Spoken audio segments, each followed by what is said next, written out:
Visakha MRO హత్య కేసుకు సంబంధించిన బ్రేకింగ్ న్యూస్ చూస్తున్నాం. విశాఖ ఎంఆర్ఓ హత్య కేసు ఒక కొలిక్కి వస్తోంది. చెన్నైలో నిందితుడు గంగాధర్ను పోలీసులు అరెస్ట్ చేశారు. మధురవాడలోని జ్యువెల్ పార్క్ భూ వివాదమే ఈ హత్యకు కారణంగా పోలీసులు భావిస్తున్నారు. రిషికొండ సమీపంలో ఓ అపార్ట్మెంట్లో ఫ్లాట్స్కు ఇవ్వాల్సిన కన్వేయన్స్ డీడ్ కోసం ఇద్దరి మధ్య ఒప్పందం కుదిరింది. 57 లక్షల వరకు లంచం ఇచ్చినట్టుగా సమాచారం. ఇటీవల విజయనగరం బదిలీ అయి వెళ్లిపోయారు తహసీల్దార్ రమణయ్య. పాత తేదీలతో సంతకాలు పెట్టాలి అంటూ గంగాధర్ డిమాండ్ చేశాడు. అయితే దానికి నిరాకరించడంతో గంగాధర్ కక్షగట్టి ఎంఆర్ఓ రమణయ్యను హత్య చేసినట్టుగా పోలీసులు చెప్తున్నారు. విశాఖ నగరాన్ని ఉలిక్కి పడేలా చేసింది తహసీల్దార్ రమణయ్య హత్య. ఈ కేసు ఇప్పుడు కొలికి వస్తోంది. దీనిపై మరింత సమాచారం మా ప్రతినిధి అనిల్ అందిస్తారు. అనిల్, ఈ హత్య చేసిన వ్యక్తిని ఎక్కడ అదుపులోకి తీసుకున్నారు గంగాధర్ని? పోలీసులు ఏం చెప్తున్నారు? ప్రస్తుతం రాష్ట్ర వ్యాప్తంగా సంచలనం సృష్టించినటువంటి రూరల్ తహసీల్దార్ రమణయ్య హత్య కేసుకు సంబంధించినటువంటి నిందితుడిని చెన్నైలో పోలీసులు అదుపులోకి తీసుకున్నట్టుగా సమాచారం అందుతోంది.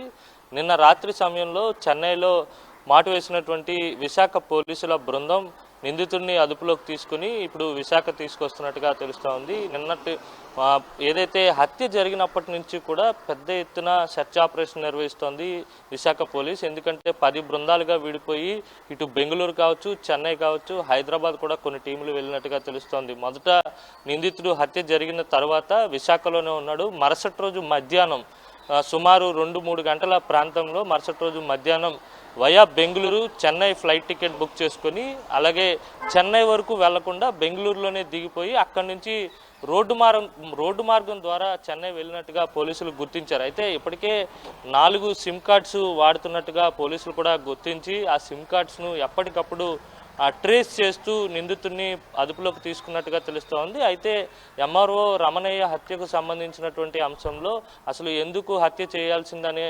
అంశంపై ఇప్పటికే పోలీసులు ప్రాథమిక అంచనాకు వచ్చారు. జ్యువెల్ అపార్ట్మెంట్స్కి సంబంధించినటువంటి కొన్ని ఫ్లాట్స్కు కన్వీనియన్స్ డీడ్ ఇవ్వాల్సి ఉంది. ఆ డీడ్ ఇవ్వడం విషయంలో ఎంఆర్ఓ రమణయ్యకు అలాగే నిందితుడు గంగాధర్ ఎవరైతే ఉన్నారో వీరిరువురికి మధ్య ఒక ఒప్పందం కుదిరింది. ఒప్పందం ప్రకారం పని జరగలేదు.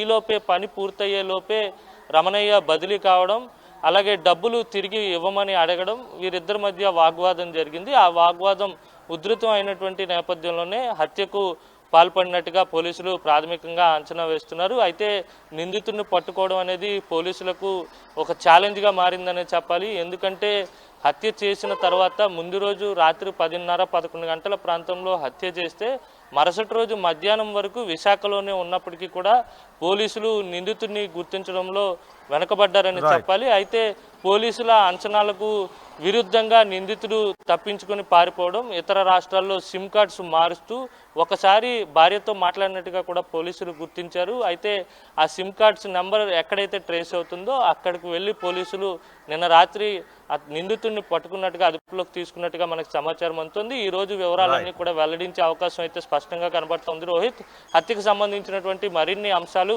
వెలుగులోకి వచ్చే అవకాశం అయితే స్పష్టంగా ఉంది. రైట్ అనిల్, విశాఖ నగరాన్ని ఉలిక్కి పడేలా చేసిన తహసీల్దార్ రమణయ్య హత్య కేసు కొలికొస్తోంది. మధురవాడలోని జ్యువెల్ పార్క్ భూ వివాదమే ఈ హత్యకు కారణంగా పోలీసులు భావిస్తున్నారు.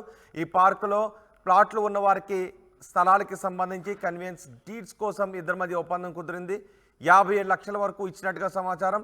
రమణయ్య ఇటీవల విజయనగరం జిల్లాకు బదిలీ కావడం, పాత తేదీలతో సంతకాలు పెట్టమని ఒత్తిడి తీసుకుని రావడంతో తహసీల్దార్ నిరాకరించడంతో కక్షగట్టి ఈ హత్య చేసినట్టుగా తెలుస్తోంది.